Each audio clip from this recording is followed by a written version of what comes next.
Hey guys, you might remember me. My name's Christian Phillips. Greg Patrick introduced me a couple of weeks ago. I am the owner and principal broker of Inlet Realty and Property Management out of Virginia Beach, Virginia. And I'm here today to show you how you can get a 16.4% return on a $25,000 investment in today's real estate market. It's a very conservative approach to investing. It's a great way to dip your toe in the water for the first time if you've never invested in real estate. And I'm going to show you all how it's done on the other side of this. Okay, so here we go. How are we going to get a 16.4% return on a $25,000 out-of-pocket investment in today's real estate market? Here's how I would do it. I'm going to show you a property that's currently available in our market here. You may want to invest in something locally in your market if you feel more comfortable. If you want to invest remotely, a lot of people do that, but there's an added component to your budget of a property management fee because it is very difficult to manage your own property if you don't live locally. We're going to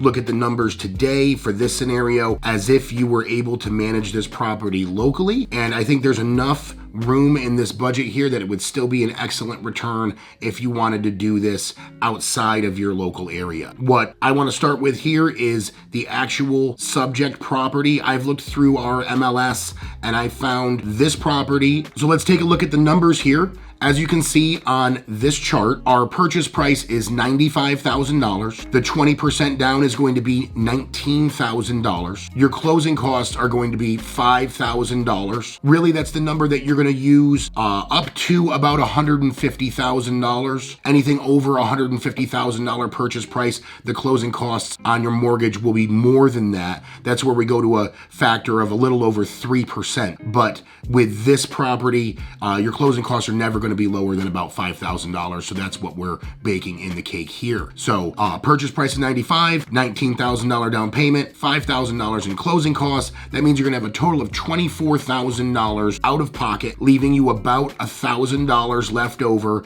to make any sort of repairs that the tenant that lives there may find up front. Whenever you're taking ownership of a new property and there's a tenant living in it already, it's always a good thing to spruce it up a little bit, meet with them and see if they have any lingering complaints that you can rectify immediately and show them that you're going to be a good landlord. So today's interest rates on a conventional non-owner occupied property such as this are about 4.5%. So with a $19,000 down payment, you've got a loan of $76,000. $76,000 borrowed at 4.5% means the principal and interest portion of your payment is going to be $385 a month. Your payment monthly is actually going to be made up of 4 components though. We call it PITI, principal, interest, taxes, and insurance. So the principal and interest portion of this is going to be $385. The taxes on this particular property are $127 a month, and the insurance on a property like this is going to be about $100 a month. There is no condo association or property owners association on this particular property, so that's not something that we have to consider this time, but it's very important when you're hunting for a property to not overlook those, because some of them are hundreds of dollars and can blow your entire budget if you don't take it into account. If you take a look at this chart one more time, the loan amount is $76,000. Your interest rate is 4.5%. That gives you a principal and interest portion of $385. The insurance is going to be about $100. The taxes are going to be about $127. And that makes your total monthly payment for this property $672. I happen to know that in this neighborhood, this property will rent for about $1,100 a month. So what's the bottom line? If you take a look at this chart right here, your rent amount is $1,100 a month. Your total monthly payment is $672 a month. Now it's tempting to just subtract those two numbers and think that that's what your monthly cash flow will be, but that would be a mistake because the average property that we manage here goes through about $1,000 a year worth of maintenance. It is inevitable that even with the perfect tenant, things will fail under normal use, and our statistics boil down to about $1,000 a year per unit or per property. And if you budget for that, you're usually pretty safe. So if we take a look at that and budget in $85 a month, the monthly cash flow on this property will be $343 a month. That multiplied times 12 gives you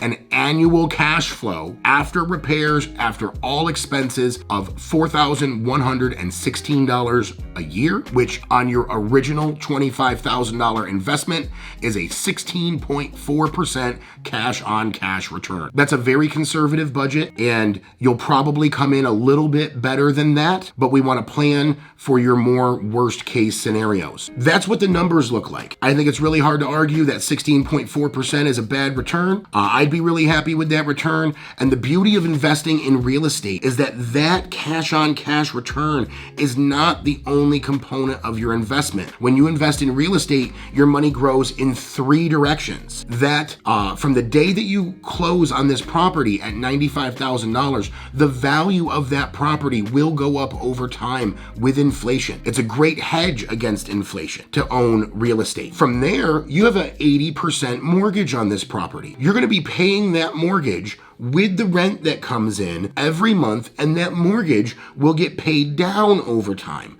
So the equity, the 20% equity that you're starting with in this property, doesn't go anywhere. You're just parking that money there.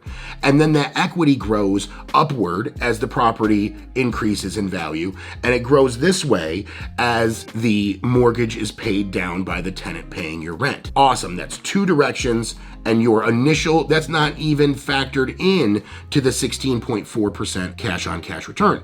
That 16.4% cash on cash return will also get better over time because rents will go up over time. Your payment, the principal and interest portion of your payment will never change. The taxes and the insurance will creep up over time, but not nearly as fast as that rent payment is going to go up over time. So that 16.4% cash on cash is only going to get better. And there's other ways to increase that cash return by investing more cash into the property. If you decide to remodel the kitchen or the bathroom or replace the flooring and make it nicer, these properties in this neighborhood like this will rent as much as $1,350 a month. So that would increase that cash on cash return number even more if you're willing to put a little bit more into it. Just a quick couple thoughts on what made this property be the one that I picked out.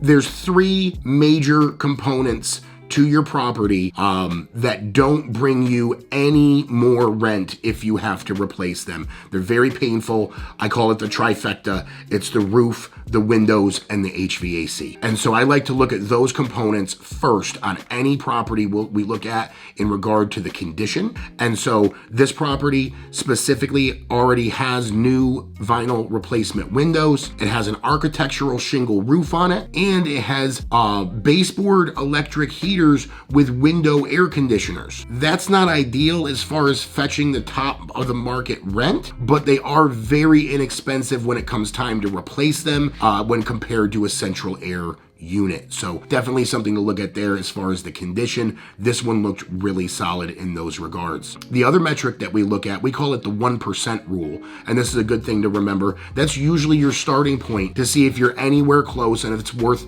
wasting your time running the numbers on a project to see if it's going to work. What we want to see, the 1% rule, is that the monthly rent should be 1% of the purchase price or greater to know that you're getting a good deal on the property. So in this case, I know that these properties rent for about $1,100. The purchase price here is $95,000. So 1% of the $95,000 would be $950. So if it was $950 above, that would have met the 1% rule. We're well above that here, so we knew that was a good place to start. Sometimes you'll look at a property and it meets the 1% rule up front, but then you get into it and you realize there's other expenses that are more than typical that bring that back down. So it's always important to crunch all of the numbers and look at all of the financials on a project before moving forward on it. But these are some general thoughts going in. If you guys have any questions, feel free to reach out in the comment section. I'd be happy to address any concerns or questions that you have about this method and what we're doing. But that's pretty much it. I would highly recommend that you hire an experienced real estate agent, preferably a realtor in your area who knows the market. Hire someone who manages property and who can sell you a home. They will have the best insight into what things rent for and make sure that the back end of your deal actually plays out like you have planned. Thank you guys so much for your time. I hope you learned something today, and I will see you guys real soon with our $50,000 challenge, and I'll show you what you can do with $50,000 in this real estate market. See you next time.